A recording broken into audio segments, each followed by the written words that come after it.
नमस्कार। आज हम एक ऐसे प्रदेश की कहानी समझने वाले हैं जो सच पूछिए तो अपने आप में ही एक पूरा देश है, उत्तर प्रदेश। तो चलिए शुरुआत करते हैं एक नंबर से। एक ऐसा नंबर जो सुनकर ही दिमाग घूम जाए। ये 2011 की जनगणना का आंकड़ा है। 19,98,12,341। मतलब मोटे तौर पर करीब करीब 20 करोड़ लोग। बस एक पल के लिए इस नंबर के साइज के बारे में सोचिए। अब इस जबरदस्त आबादी को थोड़ा पर्सपेक्टिव में रखते हैं। सोचिए, अगर उत्तर प्रदेश कोई अलग देश होता ना, तो ये दुनिया का 5वां सबसे ज्यादा आबादी वाला देश होता। जी हाँ, 5वां। ये आबादी लगभग पूरे ब्राजील के बराबर है। मतलब हमारा एक राज्य एक पूरे देश के बराबर। और बस यही पैमाना, यही विशालता है जो उत्तर प्रदेश को सिर्फ एक राज्य नहीं बल्कि भारत का राजनीतिक और सांस्कृतिक दिल, उसकी धड़कन बना देती है। और देखिए, इतना बड़ा साइज, मतलब सीधी सीधी जबरदस्त पॉलिटिकल पावर। भारत की संसद के दोनों सदनों में, यानी लोकसभा और राज्यसभा, दोनों में सबसे ज्यादा सीटें यहीं से आती हैं। लोकसभा में 80 सीटें और राज्यसभा में 31। इसका सीधा मतलब यह है कि दिल्ली में सरकार किसकी बनेगी, इसका रास्ता अक्सर लखनऊ से ही होकर जाता है। तो ये तो हुई लोगों की बात। अब जरा यहाँ की जमीन को देखते हैं। एक ऐसी जमीन जो एक तरफ तो वरदानों से भरी है, लेकिन दूसरी तरफ यहाँ चुनौतियां भी कम नहीं है। अगर हम ज्योग्राफी के हिसाब से देखें तो ये राज्य मानो 3 अलग अलग दुनियाओं का संगम है। सबसे ऊपर उत्तर में है तराई का इलाका, नम और दलदली जमीन जो चावल और गन्ने की खेती के लिए एकदम परफेक्ट है। फिर आता है बीच का हिस्सा, गंगा का विशाल और उपजाऊ मैदान, ये तो प्रदेश का दिल है। और फिर दक्षिण में है बुंदेलखंड का पठार, जो प्राचीन है, चट्टानी है और खनिजों से भरपूर है। अब ये जो गंगा का मैदान है ना, यहाँ भी एक बड़ा दिलचस्प कॉन्ट्रास्ट है। और ये कॉन्ट्रास्ट आता है 2 तरह की मिट्टी से। एक है खादर, ये वो नई मिट्टी है जिसे नदियां हर साल बाढ़ के साथ लाती हैं, बहुत उपजाऊ। और दूसरी है बांगर, जो पुरानी मिट्टी है और उतनी उपजाऊ नहीं है। तो होता यह है कि खादर खेती के लिए तो एक वरदान है, लेकिन बाढ़ की वजह से घरों के लिए एक मुसीबत भी। वहीं बांगर रहने के लिए तो स्टेबल है, पर उस पर खेती करने में मेहनत ज्यादा लगती है।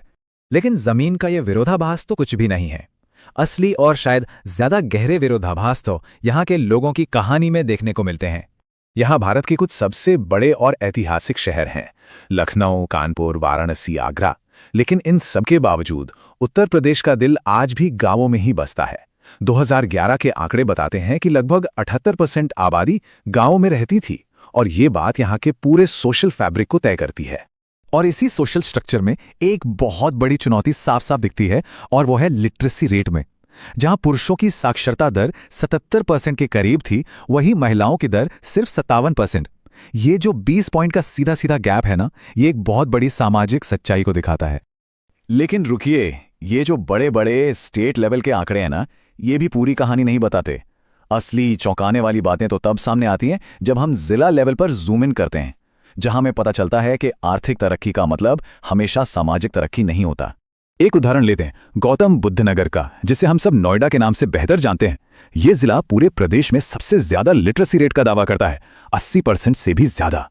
है ना कमाल की बात? लेकिन यही सबसे पढ़ा लिखा जिला सेक्स रेशियो के मामले में सबसे पीछे है। 1000 पुरुषों पर सिर्फ 851 महिलाएं। यह एक ऐसा विरोधाभास है जो सोचने पर मजबूर कर देता है। तो विरोधाभासों की ये जमीन इतिहास में भी हमेशा से 2 छोरों पर रही है। ये शाही ताकत का केंद्र भी रही है और क्रांति की आग का भी। यहाँ बड़े बड़े साम्राज्य बने हैं और यहीं पर वो टूटे भी हैं। मतलब हजारों साल से भारत की किस्मत का एक बड़ा हिस्सा इसी मिट्टी पर लिखा गया है।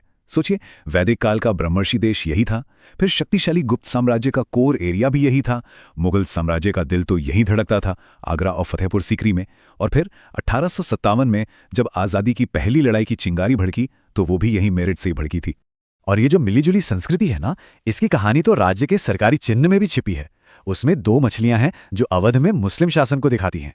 एक तीर धनुष है जो भगवान राम का प्रतीक है, और ये सब गंगा यमुना की धाराओं से एक साथ जुड़े हुए हैं।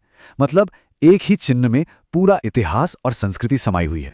तो ठीक है, इतना इतिहास, इतनी विशालता, लेकिन आज के मॉडर्न इंडिया के लिए इसका क्या मतलब है?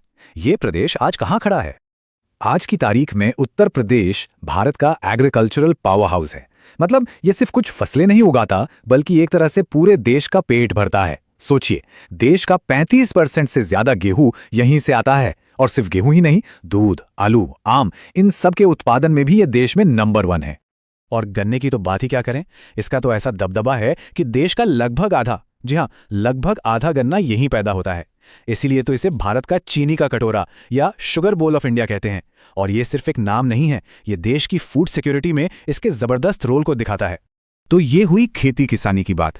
अब जैसा कि इतिहास ने हमें बार बार दिखाया है, जहां आर्थिक और कृषि की इतनी बड़ी ताकत हो, वहां जबरदस्त राजनीतिक ताकत भी होती है। और इस ताकत को समझने के लिए बस एक नंबर काफी है। नंबर है 8। ये वो संख्या है भारत के प्रधानमंत्रियों की जो उत्तर प्रदेश से आए हैं, किसी भी दूसरे राज्य से कहीं कहीं ज्यादा। ये बात इस कहावत को एकदम सच साबित करती है कि दिल्ली का रास्ता आज भी लखनऊ से होकर ही गुजरता है। तो आखिर में सवाल क्या है, हम कहाँ आकर खड़े होते हैं? देखिए, एक तरफ है इस राज्य की विशाल आबादी और दूसरी तरफ है इसके गहरे अंदरूनी विरोधाभास।